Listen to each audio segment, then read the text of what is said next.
L'initiative de Francis Giudici, maire de Ghisonaccia, la 3e journée bleue s'est déroulée à la salle des fêtes en présence de nombreuses associations consacrées aux personnes du 3e âge. Cette association consiste tout simplement à ce qu'on aille chez les personnes dans le besoin, les personnes âgées aussi qu'on va visiter éventuellement. Nous avons un local qui se trouve à l'ancienne école de Ghisonaccia. On reçoit tous les lundis, donc les après-midi, on reçoit tous les lundis les personnes qui sont dans la nécessité. On leur donne de l'alimentaire, voilà. Donc, en tant qu'assistante sociale, notre service, il a plusieurs actions qui peuvent concerner les personnes retraitées, notamment des ateliers du bien vieillir ou des ateliers mémoire. Donc, mes collègues ou moi-même sommes formés à animer ce type d'atelier qui concerne le public retraité. Notre population, ce sont des salariés agricoles, des non-salariés agricoles, c'est-à-dire les exploitants agricoles, les retraités, exploitants ou salariés, et en fait les organisations agricoles.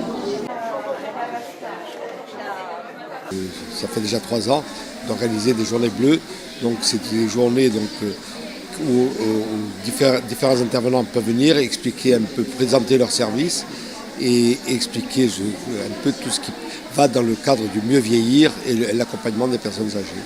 Ça va de la Maya, qui est plutôt la partie Alzheimer, on l'a bien vu, jusqu'à l'atelier de coiffure, donc pour coiffure et maquillage. Donc on essaie de couvrir l'ensemble des problématiques.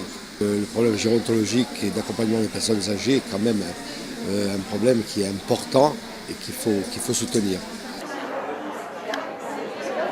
Des personnes évidemment qui ont un âge déjà un peu avancé et qui pensent à la transmission. Alors c'est des questions, je dirais, comment transmettre au mieux de son vivant un bien, par le biais d'une donation, tout en se protégeant, c'est-à-dire qu'on fait une réserve d'usufruit, ou alors par le biais d'un testament. Et ensuite, il y a également des questions sur, je dirais, l'assurance vie, parce que c'est également, alors elles ont fait des contrats souvent d'assurance vie et elles ont besoin de savoir la fiscalité attachée à cette assurance vie. Si vous voulez, c'est la base même de la profession de notaire, la notion de service public. Et moi, je fais cette journée bleue depuis maintenant 3 ans. Et chaque fois qu'on m'appelle, je le fais avec gourmandise parce que j'aime beaucoup apporter ce service. Voilà, ça fait partie de notre profession. On a pas mal d'associations. On a les structures de conseil départemental qui sont là, donc qui sont complets. Aujourd'hui, d'ailleurs, on est en plein dans la silver economy, donc aujourd'hui le mieux vieillir, et les statistiques nous disent que uniquement sur le département de Haute-Corse à l'horizon 2020, donc c'est demain, on risque d'avoir 1500 retraités de plus de 80 ans par rapport à aujourd'hui. Donc c'est un problème qu'il faut prendre en compte et qu'il faut accompagner. Les journées bleues vont continuer. On réfléchit même au niveau du département, donc là je prends ma casquette de conseiller départemental pour faire une journée départementale. Et après bien sûr tout ce qui est donc la conférence sur le mieux manger, donc on prépare déjà un colloque pour le mois de juin sur la nutrition, l'obésité, la diabétologie qui vient compléter ce genre de journée. Donc on a un projet de gérontologique sur l'ensemble du territoire Castello, Fiumor, Boriente, justement, qui va pour donner les moyens aux structures de se développer, donc, qui vont partir des accueillants familiaux.